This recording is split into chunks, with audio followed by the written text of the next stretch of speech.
Well, hello everybody. Today is actually the 22nd of February, but yesterday it was my 5-year anniversary to the day when I first came to France with €5, 3 or 4 words in French, fucking no idea, literally no idea, and my guitar. So I just wanted to take this opportunity to thank everybody, if they see this or not, just so it's out there.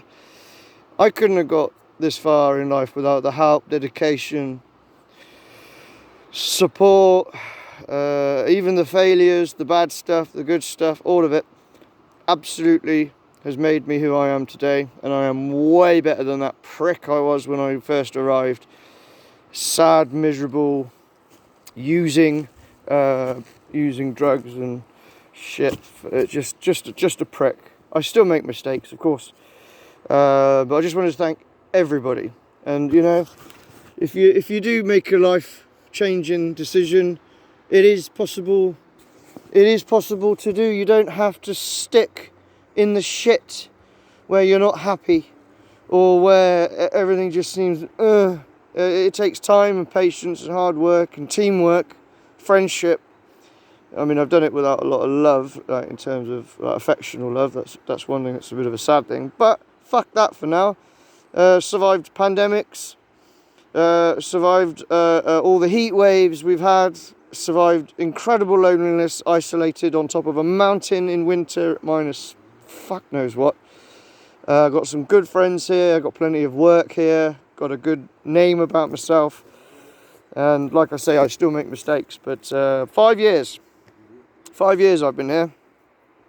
Never lived anywhere so long, ever. And I haven't even really been out. I mean, I've gone as far as Foix 1 or 2 times for my carte de séjour. Toulouse maybe for the hospital when I was dealing with cancer. But the rest of it, I'm pretty much just here, and I'm quite happy with it. So anyway, so that's my thanks to everybody who's, if ever they do watch this. And a little shout out to anyone who wants to do something with their life. It doesn't have to be farming, but it's a good choice. And we need it. We need to make shit local. We need to do everything local. Fuck the governments, all of them. Bunch of bastards. It doesn't matter how you frame it. So long as we do what we're told, they keep in power. They keep the rich, and we just have to do what we're told, and I'm not having it. So back to gardening. As you can see, I've cut lots of these little, can you see, kales.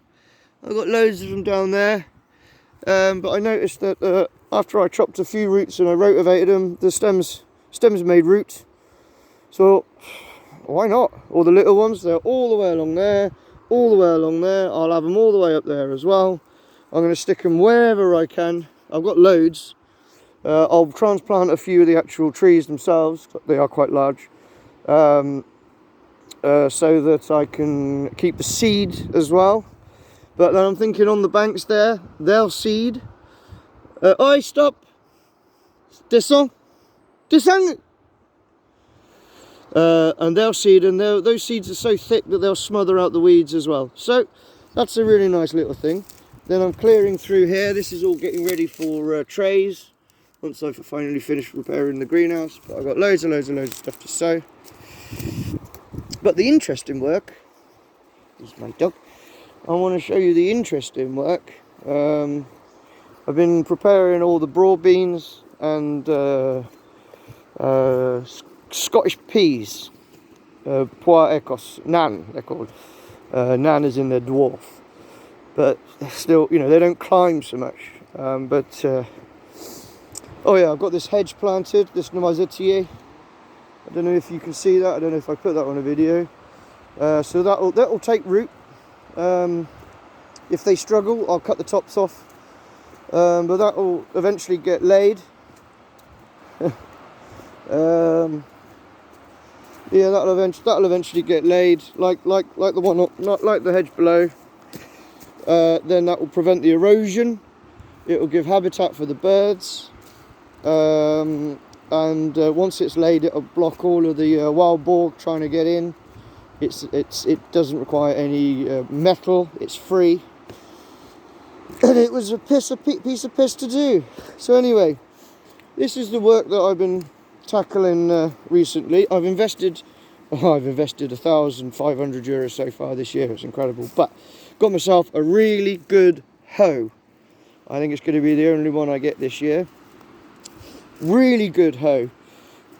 I've got a massive problem with gallium here. You see this shit, it gets freaking everywhere.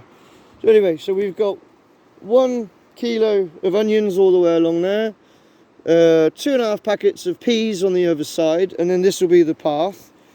Then I'll plant something later on, not too tall, probably more peas, so that these come after, by which time the onions will be up.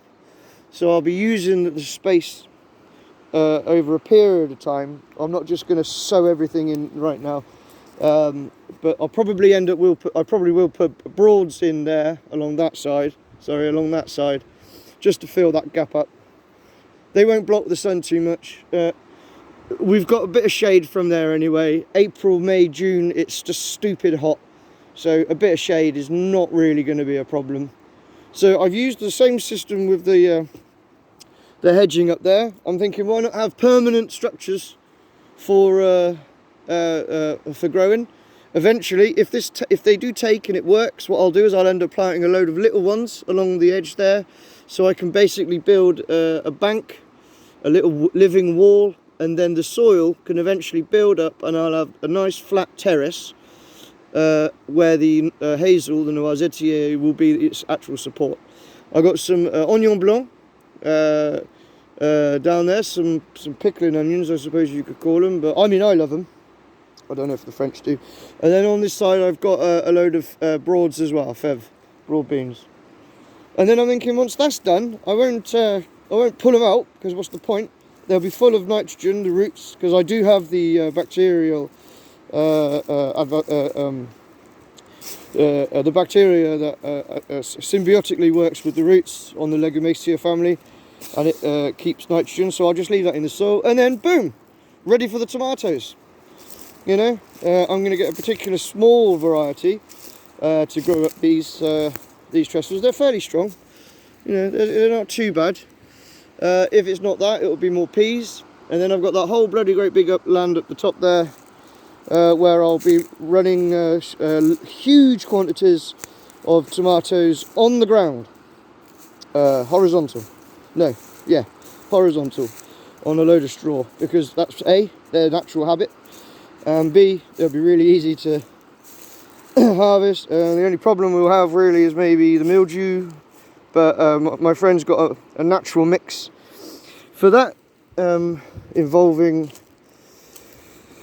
I can't remember what, but it's perfectly organic, so that's what we'll do. No. So I'll let those root, because onions tend to push themselves up a bit when they root, and then I'll just heel them in.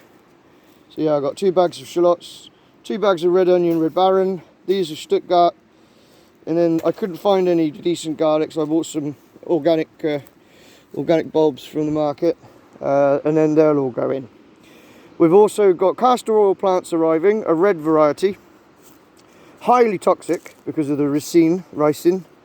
So I'll be handling those with gloves. But if I plant those everywhere, the voles will have to, in pursuit of making their galleries, their little tunnels, they will have to eat through the root system of the castor oil plant, and they won't like that very much. They don't like it up them. And of course, I'll be planting, and the seeds have arrived today, is the euphorbia, a very tall, slender one, of which they hate the latex. So rip the leaves off, again with gloves, stick them down the gallery. Even if they don't eat it, they'll get it on them, it'll stick, they'll clean themselves, like the mice will as well, rats, and then they will die. So it's a completely natural poison, and will only affect the animals that are completely destroying all agricultural projects here in the south of France. And moles as well, I suspect. which are also a massive problem. So there we go, that's that run. I'm going to do another run like that. Probably got enough space for another run like that. Then I'm going to cardboard as much of this as I can. This will be more courgettes or pumpkins, probably potiron. That bank will get tidied up. I'm not entirely sure what's going on with that at the moment, but I have got a load of grape cuttings that I've made from a really ancient variety that I found just abandoned up the mountain there. I ate them last year. They were fantastic, red like a burgundy. So I've got, I don't know, well, I've got 50 already done. No hormone rooting powder. I'm going to do 50 stems with hormone rooting powder, an organic one that you can buy, which I've bought, very expensive. And then my other friend who's a bit good like this, he said, why don't you put lentils, doesn't matter what colour, in the water for a few days, let them sprout, drain that water off, and then liquidize the bastards, squeeze it all out, and then use that water, that kind of milky liquid you get from the Lonti, and then, you know, try that as a hormone rooting powder, because apparently that's how they used to do it. So I'm really interested to see how those three compare, and then yeah, we'll probably just have a couple of lines of grape up here, grape and kiwi, which I've also got somewhere, and fig, but I haven't found a good fig yet. They're all a little bit quasi-ed. They're not really not what I remember when I was in Italy, when you just go you know, massive figs. These are just, you know, you'd put on the side of a plate. Anyway, so that's my update for currently the 22nd of February 2022. 22nd, just 22/02/2022, and I've been here 5 years. All of that feels rather natural. Thank you, universe. And I'm going to have a shower because I'm bored of smelling myself. Anyway, take care. Hope this was useful, interesting, and I'll keep you up to date with how things are going. Anyway, lots of love. Cool. Happy birthday to me.